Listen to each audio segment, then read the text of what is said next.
అందరికీ హాయ్! మా కమ్యూనిటీలో నేనెదిగే కాలంలో నాకు, నాతో పాటు మా అమ్మా నాన్నకి కూడా మా చుట్టూ ఉన్న వాతావరణం మీద అవగాహన మారుస్తూ వచ్చింది. మనం చూసేవన్నీ నిజాలు కాదు. మనం ఊహించుకున్నవి నిజం కానక్కర్లేదు. మనకి తెలిసిందే ప్రపంచం కాదు. మనం మంచి అనుకున్నదే మనల్ని మోసం చేయొచ్చు, బాధ పెట్టొచ్చు అని ఒక్కో సందర్భంలో తెలిసేది. ఇక ఈ వారం విషయానికొస్తే వైదేహి ఎంగేజ్మెంట్ క్యాన్సిల్ అయ్యాక మా కమ్యూనిటీలో హడావిడి తగ్గింది. అదే మళ్ళీ వినాయక చవితి వరకు పండుగలు లేకపోవడంతో మధ్యలో పెద్దగా ఈవెంట్ ప్లానింగ్ జరగలేదు.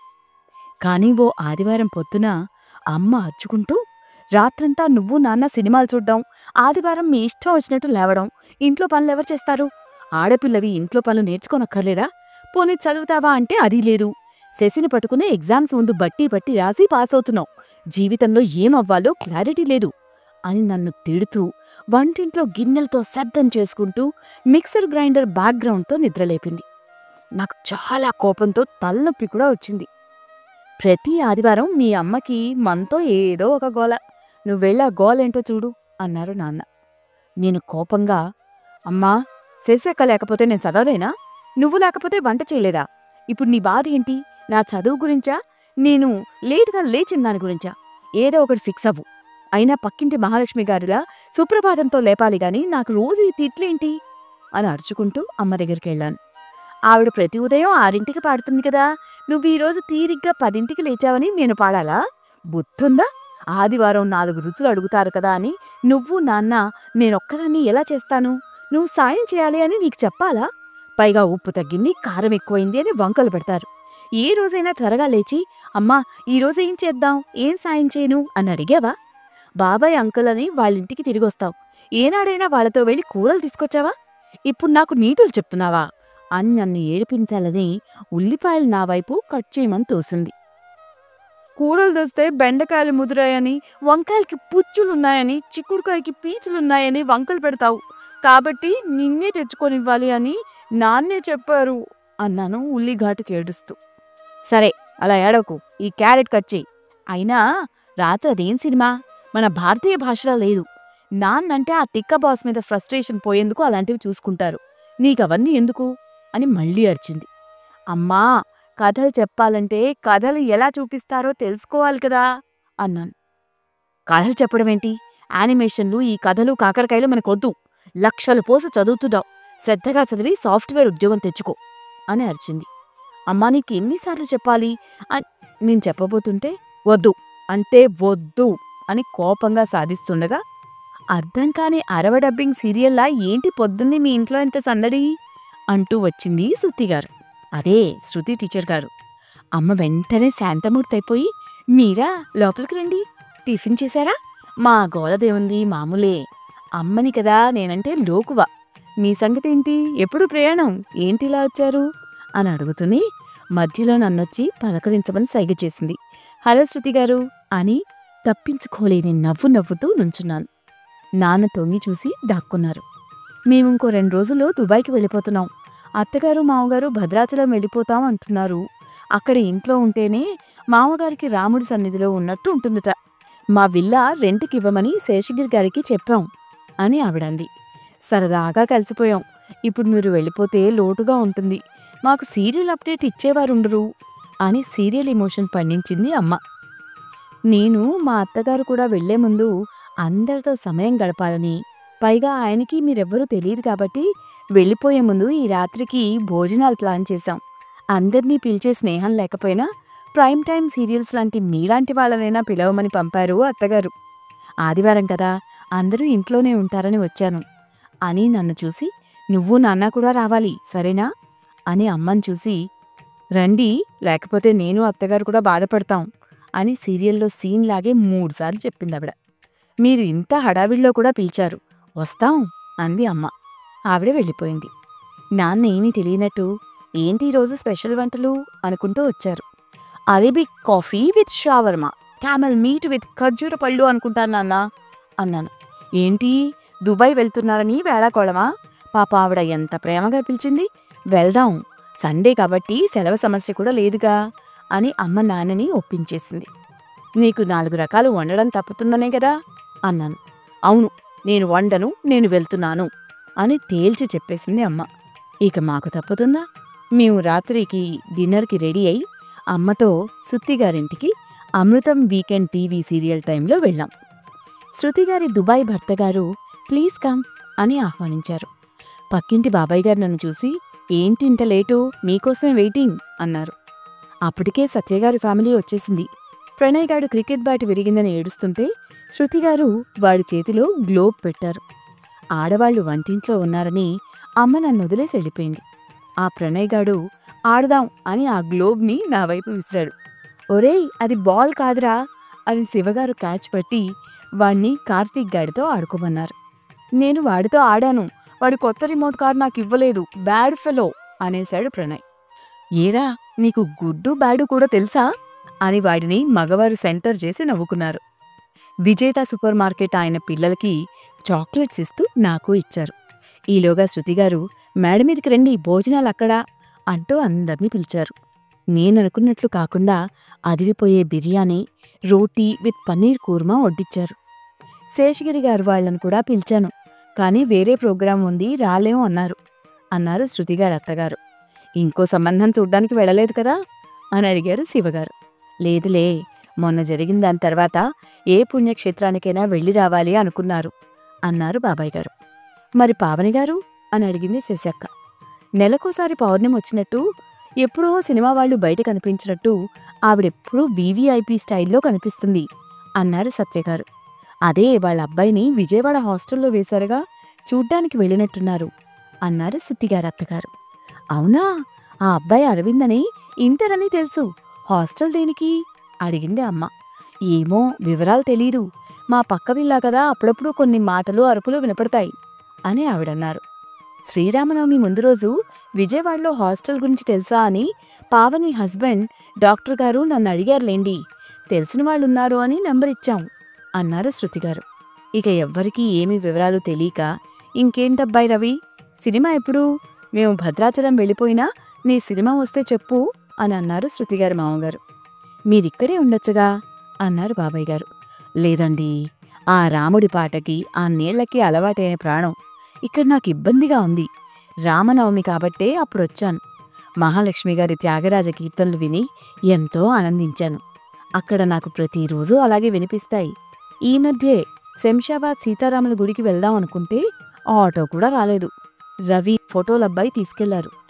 ఇక్కడ కోడల్ సీరియల్స్ తప్ప కాలక్షేపం లేదు అన్నారు. నేనిక్కడే అమ్మా నాన్నలతో ఉంటానని ఈ విల్లా కొన్నామండి. అప్పుడే దుబాయ్లో మంచి ఆఫర్ వచ్చింది. ఒక 5 ఏళ్లు ఉండి రావాలని వెళ్తున్నాం. కానీ ఇక్కడ మీ అందరి గురించి శృతి చెప్తుంది. ఆనంద్ కూడా ఈరోజు రాలేదు అన్నారు శృతిగారి దుబాయ్ భర్త. ఫోటోగ్రాఫర్ కదా, లాంగ్ డ్రైవ్కి వెళ్ళిపోతూ ఉంటాడు.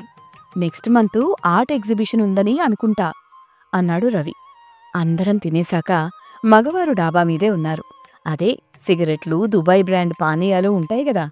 ఆడవాళ్లం కిందకొచ్చాం. అప్పటికే ఆలస్యమైందని పిల్లలు పడుకున్నారు. అప్పుడు మేము సీరియస్గా కమ్యూనిటీలో అందరి గురించి డిస్కస్ చేసుకున్నాం. పావని గారినే కాదు, ఆ డాక్టర్ గారిని కూడా నేను చూడలేదు. ఆవిడే మొన్న వైదేహి ఎంగేజ్మెంట్లో కనిపించి ఇప్పుడు మాయమైంది అంది శశి. అదేమో గాని ఇక్కడుంటే మంచి హడావిడి చేస్తుంది, మా సేల్స్ పెంచింది. ఈ వారం కూడా 10 డ్రెస్సులు తీసుకుంది. విజయవాడలో వాళ్ళ చుట్టాలకు కూడా అనుకుంటా అంది సత్యగారు. పక్కనే ఉంటారన్న మాటే కాని ఎప్పుడూ వాళ్ళ విషయాలు తెలియవు అన్నారు శృతిగారి అత్తగారు. 10వ క్లాస్ రిజల్ట్ వచ్చినప్పుడు డాక్టర్ గారు వాళ్ళ అబ్బాయిని తిట్టడం వినిపించింది. తక్కువ మార్కులు వచ్చాయేమో అనుకున్నాం అన్నారు శృతిగారు. ప్రతి ఇంట్లో ఏదో ఒక సమస్య. వైదేహి గురించి మాత్రం మనకేం తెలుసు, మొన్న ఎంగేజ్మెంట్లోనే కదా తెలిసింది అంది అమ్మ. పూర్వపు రోజులు ఇప్పుడెక్కడండి. ఇంతకుముందు సమస్య రాకుండానే అందర్నీ సంప్రదించి అభిప్రాయం తీసుకునేవాళ్ళం. ఇప్పుడు ఎవరింటికి వాళ్ళం పరిమితమవుతున్నాం. ఎవరన్నా వచ్చి మాట్లాడితే తప్ప మనం వెళ్ళి పలకరించుకోవడాలు తగ్గిపోయాయి అని శృతిగారి అత్తగారితో మహాలక్ష్మి గారన్నారు. అయినా ఆనంద్ భలే సమయానికి ఆ అబ్బాయిని తెచ్చాడు, లేకపోతే ఏమై ఉండేదో అని శశక్క అంటుండగా, అయినా ఆనంద్కి ఎలా తెలిసిందో కదా అని అడిగారు సత్యగారు. అప్పటి వరకు సైలెంట్గా ఉన్న నేను, నాకు వచ్చిన డౌట్ మీక్కూడా వచ్చిందా? అయితే నేననుకుంటున్నది మీరు అనుకుంటున్నారా అని ఎంతో ఎక్సైట్మెంట్లో అడిగేశాను. నీకేమనిపించింది అని అడిగింది శశక్క. అదే వైదేహి అక్కంటే ఇష్టంతో ఎప్పటినుంచో వన్ సైడ్ లవ్ చేస్తూ ప్రేమ కోసం వైదేహి అక్క క్షేమం కోరుతూ ఒక డిటెక్టివ్ లాగా ఇన్వెస్టిగేట్ చేసి అలా టైంకి తీసుకొచ్చేశాడేమో అనిపించింది అని అందరి ముందు ఎంతో మొహమాటంతో చెప్పాను. ఈ మధ్య సినిమాలు బాగా చూస్తున్నావా అని అడిగారు పిన్నిగారు. అవునండి, ప్రతి శనివారం వాళ్ళ నాన్నతో అర్ధరాత్రైనా చూస్తూనే ఉంటుంది అని ఆవిడికి సమాధానం చెప్పి అమ్మ నన్ను చూసి, చాల్లే, ఏదెక్కడ మాట్లాడాలో తెలీదా, నీ ఊహకేం తోస్తే అది చెప్తావా అని అరిచింది. అలా అనకండి, నాకు ఆ ఊహే ఉంది. న్యూ ఇయర్ రోజు క్యాన్వాస్ మీద మన ఆడవాళ్ల బొమ్మేసినా ఆ మొహం వైదేహి మొహంలా లేదు అంది శశక్క. అక్క, నీక్కూడా అనిపించిందా అన్నాను నేను.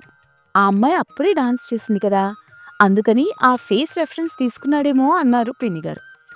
అమ్మా, బ్యాచిలర్ బాయ్స్తో క్లాప్స్ కొట్టిస్తున్నాడు అని నేను నీతో అనలేదు, నువ్వేమో తమ్ముళ్లా ఉన్నాడు అనుకున్నావు అన్నాను. అమ్మ ఆలోచనలో పడింది. కాని మన కారు ఆగిపోతే సాయం చేశాడుగా అంది. సాయం అందరికీ చేస్తున్నాడు. సత్యగారికి లోగో వేశాడు, మహాలక్ష్మి గారికి పప్పీని తీసుకొచ్చాడు, అందరినీ బాగా ఫొటోస్లో కవర్ చేస్తున్నాడు. కానీ ఇక్కడ విషయం అది కాదు అన్నాను నేను. వైదేహికి కాస్త ఎక్కువ సాయం చేస్తున్నాడేమో అని నా అనుమానం అంది శశి.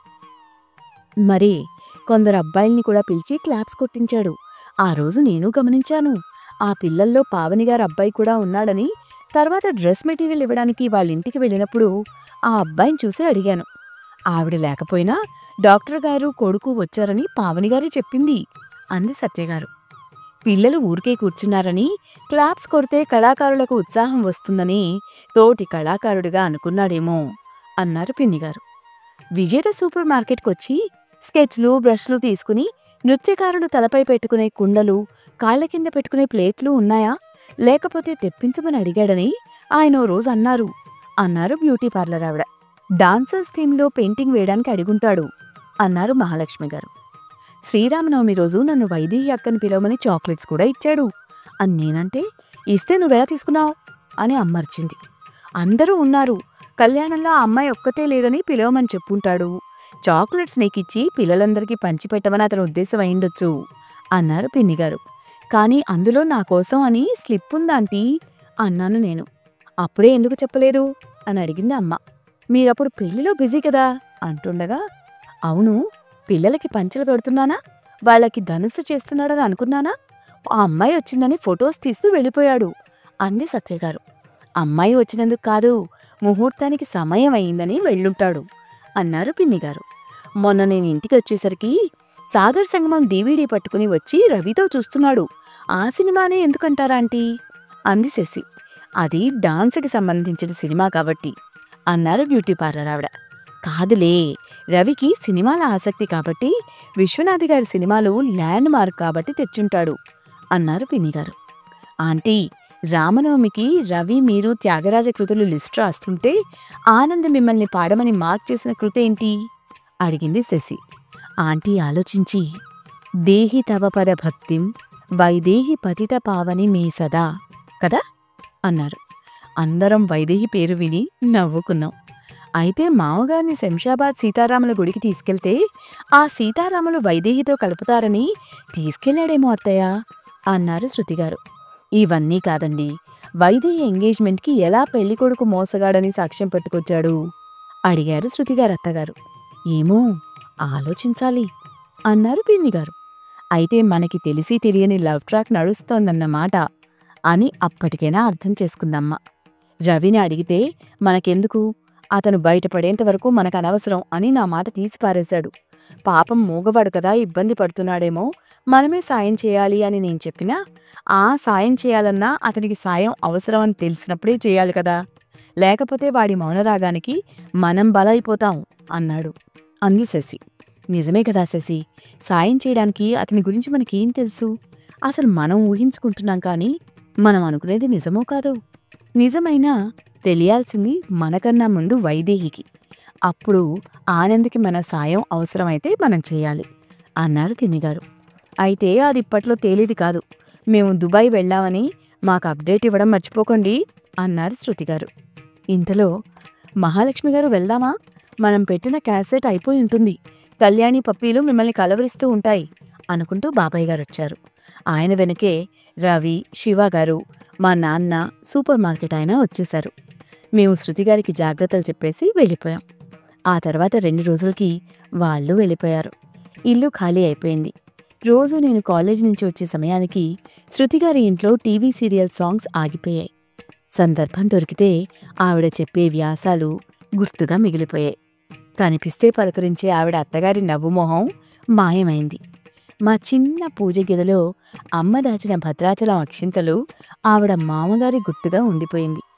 మొదట్లో మహాలక్ష్మి గారికి ఒకసారి దుబాయ్ నుంచి ఫోన్ వస్తే అమ్మ కూడా వెళ్ళి మాట్లాడాను అంది. కొన్నాళ్లకి ఆ ఫోన్ కూడా ఆగిపోయింది. ఆంటీ అన్నట్టు ఎవరింటికి వాళ్ళం పరిమితమవుతున్నాం. ఎవరన్నా వచ్చి మాట్లాడితే తప్ప మనం వెళ్ళి పలకరించుకోవడాలు తగ్గిపోయాయి. ఇలాంటి ఇరుకు జీవితాలలో మరొకరి గురించి ఆలోచనకి సమయమేది? వాళ్ళు వెళ్ళిపోయిన దూరానికి శృతిగారు ఓ సీరియస్ స్మృతిగా మారిపోయారు. సరిగ్గా 1 రోజులకి అదే విల్లాకి ఒక మిలిటరీ ఫ్యామిలీ వచ్చింది. ఒక రిటైర్ కాబోతున్న ఎయిర్ ఫోర్స్ అంకుల్. అందరిళ్ళకి నారదుళ్లా తిరిగే వాళ్ళావిడ. ప్రపంచంతో తనే మొనగాడు అని ఫీల్ అయ్యే వాళ్ళ లాయర్ కొడుకు. రవి, శశి, సత్య, శివగార్లు ముందు అపార్థాలతో, శబ్దాలతో పరిచయం అయిన తర్వాత మాతో కలిసిపోయారు. కానీ ఆనంద్ విషయంలో క్లారిటీ రాకుండానే ఈ కొత్త ఫ్యామిలీ వల్ల ఎన్నో అపార్థాలొచ్చాయి. ఆ వివరాలు వచ్చే ఎపిసోడ్లో చెప్పుకుందామే.